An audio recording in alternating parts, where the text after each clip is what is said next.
Hey, what's going on everyone? So the first thing we're going to do is to come to this first clip, and then we're going to right click, and then in the menu let's choose create reference composition. So this will allow us to apply a fusion effect very quickly to many different clips in the timeline, and we'll look at exactly how this works later on.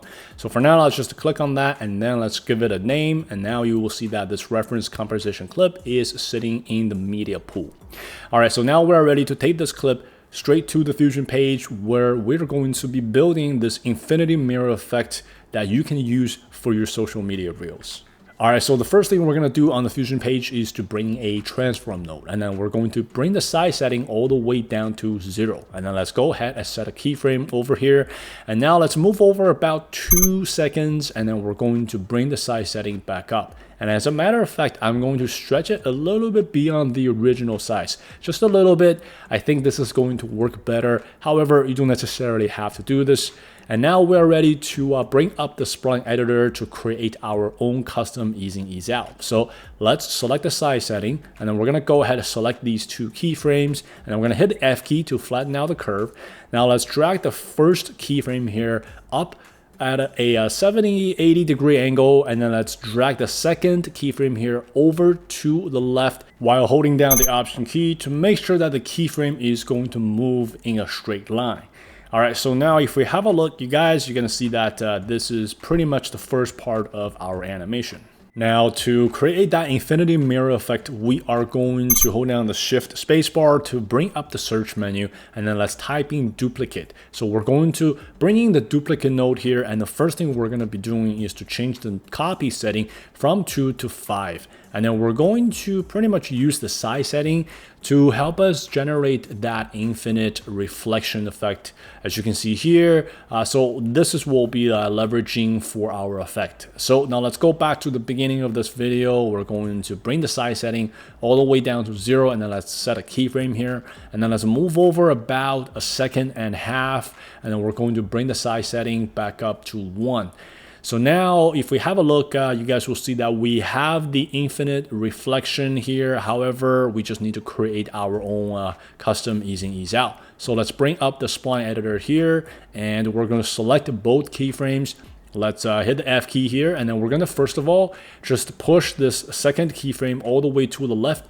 The first one here, we're going to just push it back in ever so slightly. I think that's good enough. Again, I'm holding down the Option key while I'm doing this. So now if we have a look, you guys will see that this is pretty much it. This is the infinite mirror effect that you can now apply to your social media reel editing. But it's not over yet. So let's take this back to the edit page, and remember the reference composition clip we created earlier in the media pool. Now let's click on it, and we're gonna come to the timeline here, right click on the clip which we want to apply the fusion effect to, which is this one right here. And then in the menu, let's choose link to reference composition. And then we're gonna do the same for the next clip as well. This will essentially apply that fusion effect we just created to both of these clips. And now if we have a look here, you guys will see that all these 3 clips are now sharing that same fusion composition. And it's just a really cool technique that you can easily use, easily apply, and especially if you have multiple clips in the timeline that you want to replicate this effect for.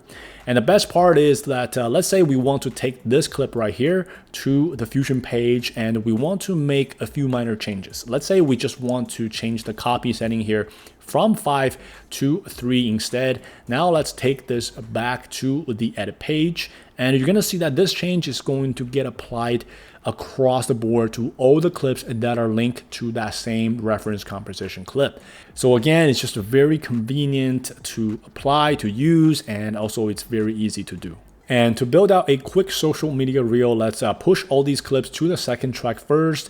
And we are going to now bring a solid color, which you can find underneath generators. And then we're going to place this on the first track here under all these other clips. Let's change the color first of all to just something else.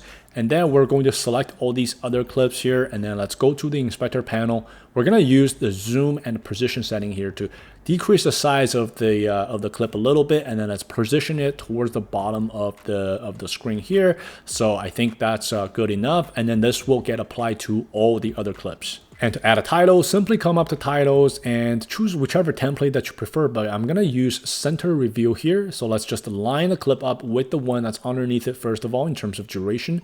Let's also change the text here. So I'm just gonna write something up real quick. If we have a look, you guys, this looks pretty good. But a couple things here though, I wanna change the size here real quick, just bring that up. And then let's also push this text towards the top of the screen instead of the middle. Then there's one other thing I want to change, which is the color. So I want to change it to something a little bit darker, like a darker gray, to make it stand out from the background.